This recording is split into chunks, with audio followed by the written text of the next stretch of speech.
Hello everyone, I hope आप सभी बेहतर हैं। तो आज हम लोग डिटरमिनेंट की एक्सरसाइज 4.5 में आगे कंटिन्यू करेंगे। देखिए एक्सरसाइज के जो ये लास्ट के दो क्वेश्चन दे रखे हैं 17, 18 लॉजिकली बहुत अच्छे हैं। वैसे एक्चुअल में मेरे हिसाब से ऐसे क्वेश्चन पूछे जाने चाहिए जिनसे आपके लॉजिक्स, आपके कॉन्सेप्ट क्लियर हो, ना कि थ्योरी पूरी भर दे। तो 15, 16 क्वेश्चंस आपको प्रैक्टिस के लिए अच्छे हैं, आपकी कैलकुलेशन अच्छी होगी, ये आपके माइंड के जो कॉन्सेप्ट है वो क्लियर करेंगे। देखिए बहुत इजी क्वेश्चन है, बहुत लेंथी नहीं है, आपको बस आपके कॉन्सेप्ट क्लियर होने चाहिए।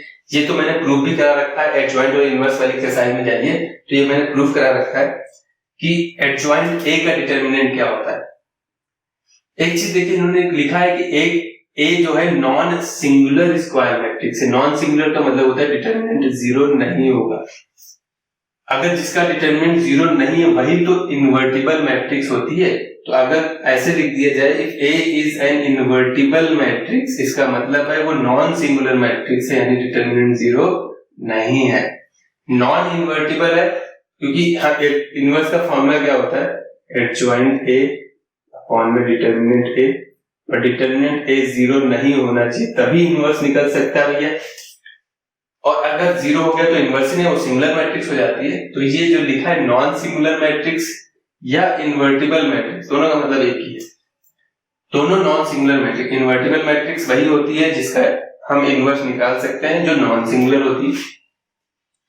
तो लैंग्वेज मॉडिफाई हो उससे घबराने की जरूरत नहीं है। अब आ जाते हैं अपने क्वेश्चन पे, एडजॉइंट। एडजॉइंट कैसे निकलेगा?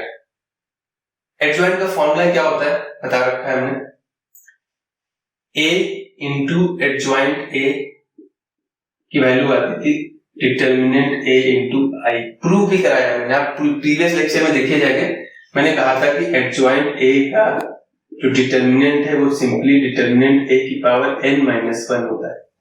और n क्या है, where n is order of square matrix. अगर आपको इसका प्रूफ देखना है तो आप इसके जस्ट पीछे वाली एक्सरसाइज देखिए जाके। एडजॉइंट एंड इनवर्स आपका जो कॉन्सेप्ट था हल्का फुल्का बता दे रहे कि ये जो ऐसे ये भी प्रूफ है, ये एक प्रॉपर्टी होती है, a इंटू एडजॉइंट पे वैल्यू आती है डिटरमिनेंट a इंटू आई। जब आप इसका डिटरमिनेंट निकालेंगे तो इसका डिटरमिनेंट हो जाएगा। यहीं से ये प्रूफ होता है। प्रूफ मैंने करा रखा इसलिए मैं बहुत डीपली एक्सप्लेन नहीं कर रहा। यहां क्या हो जाएगा, इसकी प्रॉपर्टी होती है कि डिटरमिनेंट अगर मल्टीप्लाई में दो मैट्रिक्स है तो उनका डिटरमिनेंट सेपरेट हो जाता है, यही बता रखा है।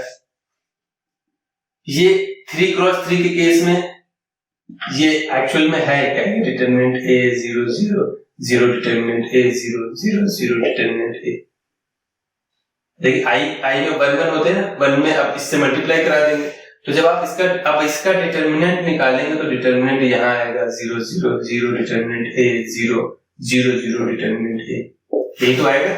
तो डिटरमिनेंट में देखिए a इससे कॉमन आ जाएगा तो डिटरमिनेंट a की पावर 3 कॉमन आएगी और बचेगा क्या, i 1 0 0 0 1 0 0 0 1।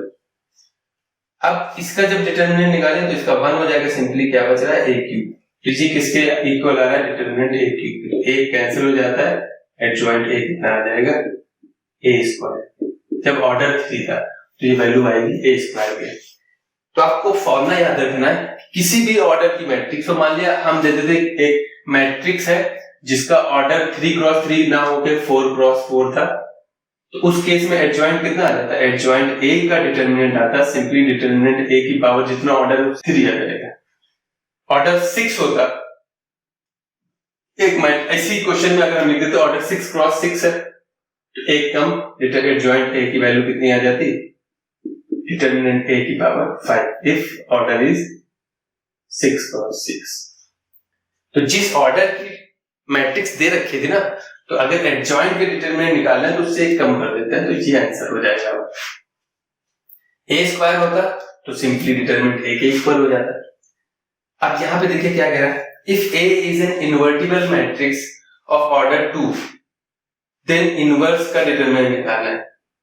तो a इनवर्स का फॉर्मूला ये होता है ना, a इनवर्स का फॉर्मूला क्या होता है, एडजॉइंट a अपॉन में डिटरमिनेंट a, यही होता है बिल्कुल। अब जब आप इसका डिटरमिनेंट निकालोगे तो ये इनके डिटरमिनेंट के इक्वल हो जाएगा। और मैट्रिक्स में मैंने बता रखा है कि मैट्रिक्स में अगर हम किसी से मल्टीप्लाई, मान लिया हमने कोई मैट्रिक्स ले ली तो 1 0 0 1, ये तो आई है।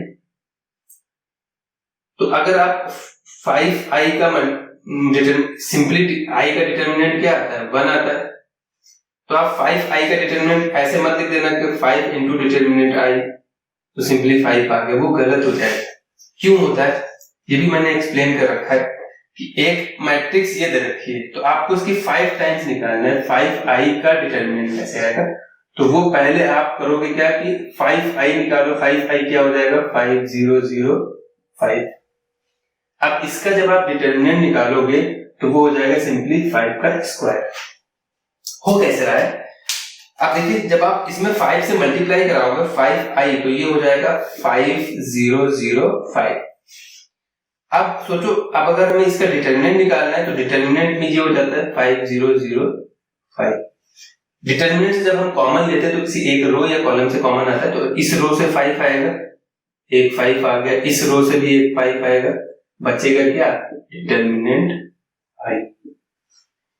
तो देखिए क्या हो रहा है, अगर 2 क्रॉस 2 का था, ये 2 क्रॉस 2 की मैट्रिक्स थी, तो उसका अगर 5 टाइम्स करेंगे तो जब इसका डिटर्मिनेंट आप निकालोगे तो 5 उतने टाइम्स निकलेगा जितना ऑर्डर था, फिर उसका डिटर्मिनेंट। ये फॉर्मूला होता है। आप जैसे कोई ऐसे देते हैं, एक क्वेश्चन दे दिया कि एक मैट्रिक्स A है जिसका डिटर्मिनेंट 5 दे रखा है और ये ऑर्डर क्या है इसकी 3 है। अब आपको बताना है कि 3 टाइम्स A का डिटर्मिनेंट कितना है।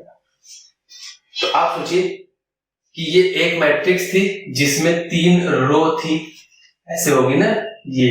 तो जब आप इसमें 3 से, ये A था, अब अगर आप 3a करोगे तो इसमें भी 3 से मल्टीप्लाई होगा, इस वाली रो में भी 3 से मल्टीप्लाई होगा और इस वाली रो में भी 3 से मल्टीप्लाई होगा, तभी तो ये 3a बनेगा।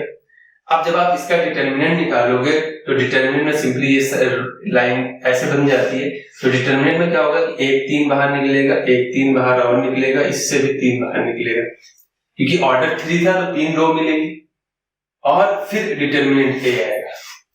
तो देखिए आप सिंपल 3 मल्टीप्लाई करा रहे तो जितना ऑर्डर है उतने टाइम्स मल्टीप्लाई होता है, उतनी रोज निकलता है। ये भी प्रूफ करा रखा है मैंने। ये मैं क्यों समझा रहा हूँ, क्योंकि इसको समझने के लिए आप देखिए जब हम ये A इनवर्स का डिटर्मिनेंट निकाल रहे हैं तो वो हो जाएगा, ये क्या 2 क्रॉस ऑर्डर 2 है, तो ये एक्चुअल में है क्या 1 अपॉन डिटर्मिनेंट A, तो एक नंबर है ना, तो डिटर्मिनेंट एक नंबर, किसी भी मैट्रिक्स का डिटर्मिनेंट एक नंबर होता है, इनटू में एडजॉइंट A है। जैसे अभी हमने नहीं कहा था कि एक मैट्रिक्स, ये मान लिया हमने A थी और ये इसका डिटर्मिनेंट 3 है, तो 3A का ही तो हम पूछ रहे हैं, यानी ये नंबर इसमें मल्टीप्लाई होगा। तो कितनी बार मल्टीप्लाई होगा, क्योंकि 2 ऑर्डर 2 दे रखा है, मतलब 2 रो होंगी, तो ये 1 अपॉन डिटर्मिनेंट A का स्क्वायर बचेगा, फिर आएगा एडजॉइंट A।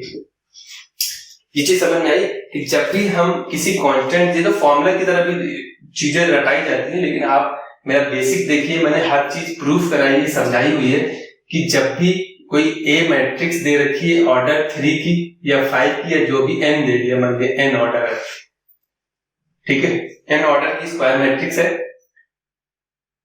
अब अगर हम इसका डिटर्मिनेंट, ये मैट्रिक्स दे रखी थी, इसका k टाइम्स डिटर्मिनेंट निकालोगे तो वो k की पावर n इंटू उसके डिटर्मिनेंट के इक्वल होती है। तो यहाँ पे जो मल्टीप्लाई होता है उस पर उतनी ही पावर चढ़ती है जितना ऑर्डर होता है। तो इसमें मल्टीप्लाई में ये था, तो इस पे उतनी ही पावर चढ़ेगी जितना ऑर्डर होता है, उतनी पावर चढ़ा दे।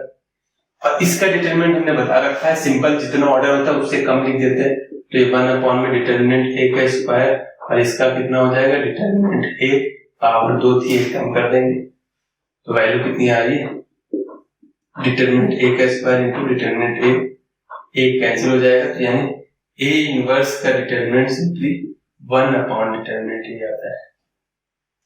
आप 1 मत लिख के चले आइएगा, कैंसिल हो जाएगा, ये आंसर आएगा।